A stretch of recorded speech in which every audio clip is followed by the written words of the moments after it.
Hello, everybody, and warm welcomes. It is I, Loki Witch, or as most everybody knows me, Crystal. I don't care if people know my name. Before you ask, that's been my name since the day I was born. Ironic, isn't it? Anyways, I wanted to make a video because fall is upon us, and it's the 2nd of September, the second day of the Burr months, meaning pumpkin spice everything, or hazelnut everything, or what else? Anything and everything to do with fall. But with fall also comes the safety tips, because you not only have Halloween around the corner for those who have children or are still children at heart and go out on your own on Halloween and trick or treat. Hey, if it didn't look creepy, I would still do it. And you also have that time of year where it's popular to do bonfires and school's back in session and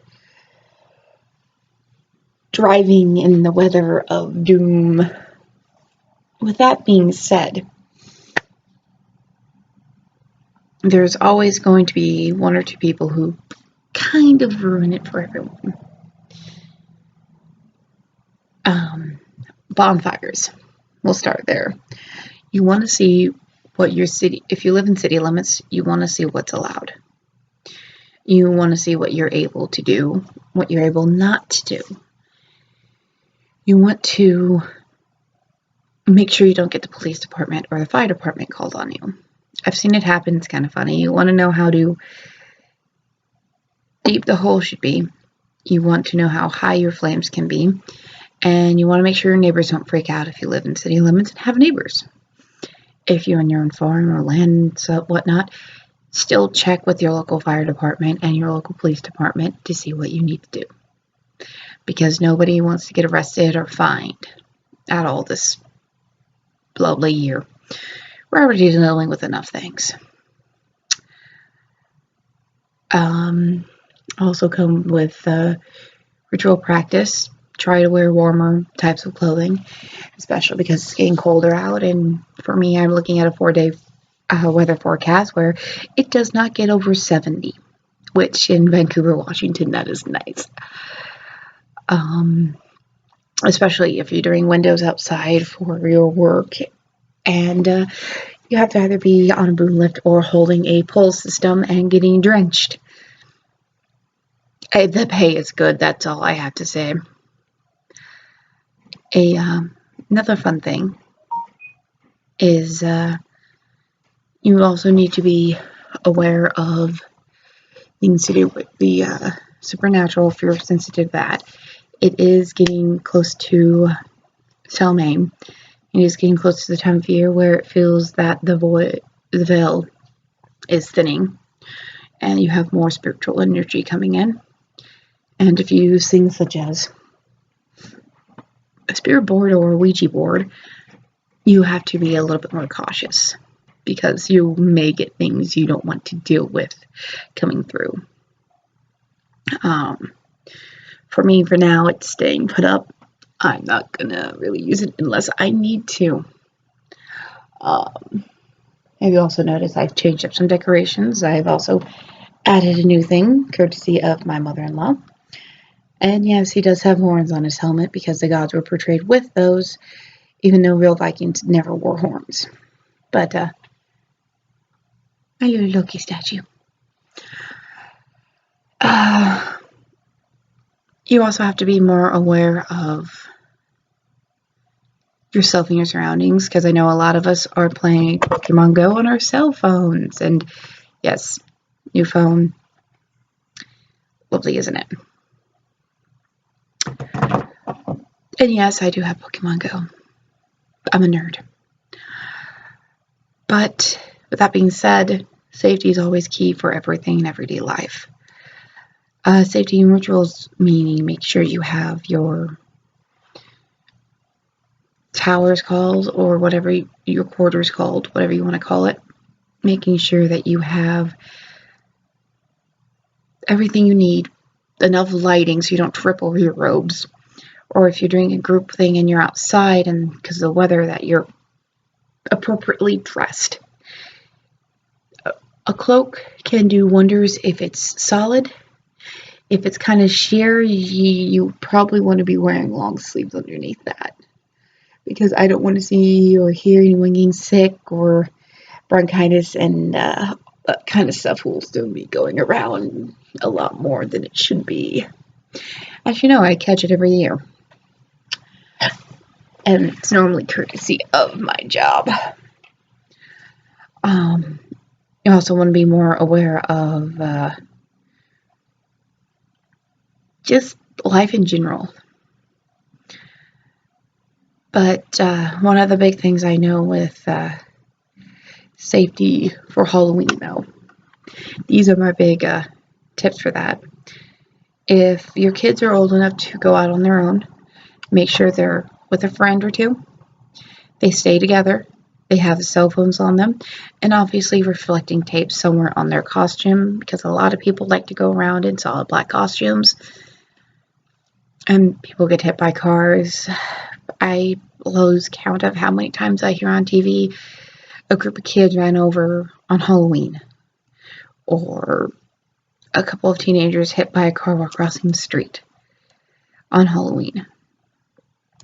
If you're going to be out, be careful.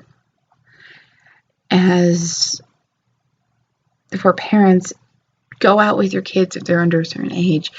Maybe travel in groups. Maybe always be aware of everything that's going around in your surroundings. Which is one thing that my parents even did.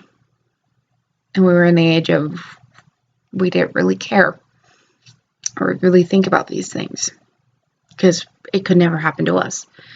Now we're in the age of it's going to happen, whether we like it or not.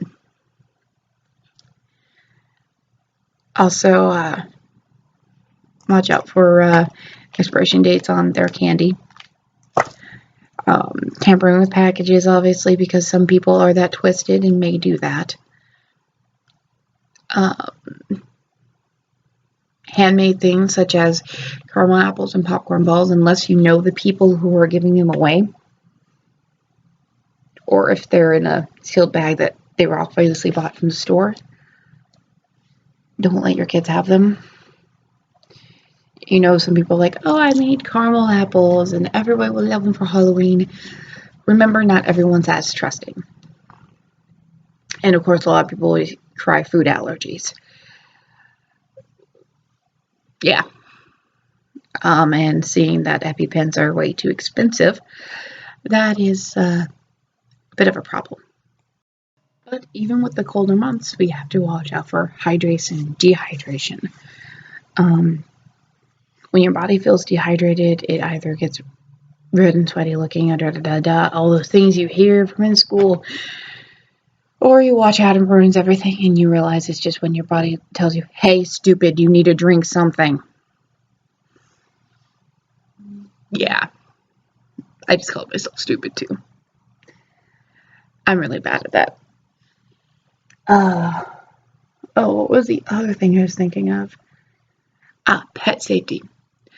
It's around that time of year where soon you'll be making sure to keep your fuzzy little ones indoors more often than not, because it's getting cold out. And my cat is now glaring at me from the AC unit because I mentioned my fuzzy little ones. If you have cage animals such as a bunny rabbit or a hamster gerbil, it's about that time of year where you can start putting a blanket over their, a sheet or something over their cage to help keep it warm. For us, because our little guy has a cage in the living room, he's getting a blanket put over his at night now.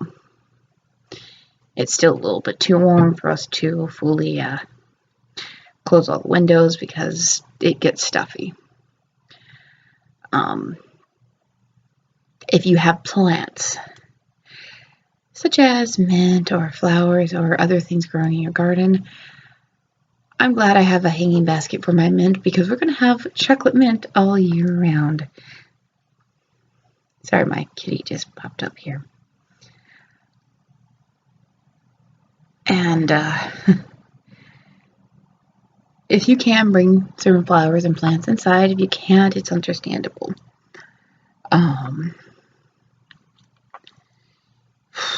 There was another thing I was going to talk about, but my brain seems to not want to focus on it. So I will leave it at this. And those are just some of the small tips and things. And be careful with day-to-day life, and be careful with everything that goes on around you. And blessed be everyone, and have a great weekend. Oh, and seeing that it is Labor Day weekend, be safe, have fun, stay out of trouble, and have one or two for me, please. I'll be working this Sunday, so I don't get to go camping or do anything fun, except for watch my friend bowl. And thanks to him, I have a new t-shirt that says "Keep your friends close and your whiskey closer." He has a matching t-shirt too, and Soren thinks we're crazy, but that's normal because he's like a big brother and one of the best bosses and friends out there. And he's also we're part of what we like to call our little coven right now, because we don't have, it's just the three of us. It's the Nordic three, because in each of our beliefs and rituals, we all pray to at least one Nordic god. Soren's is sometimes Loki or sometimes it's Thor, depending on what powers find them and they need the most. Mine are a mix of Nordic and a little bit of Celtic, and Bo Graves is a mix of Nordic, Celtish, and also some of the Greek gods as well. So we have a fun little mix going, but we like to be called the Nordic Three because we're Vikings at heart. We are dorks. Anyways, have a great weekend, and see you soon. Blessed be.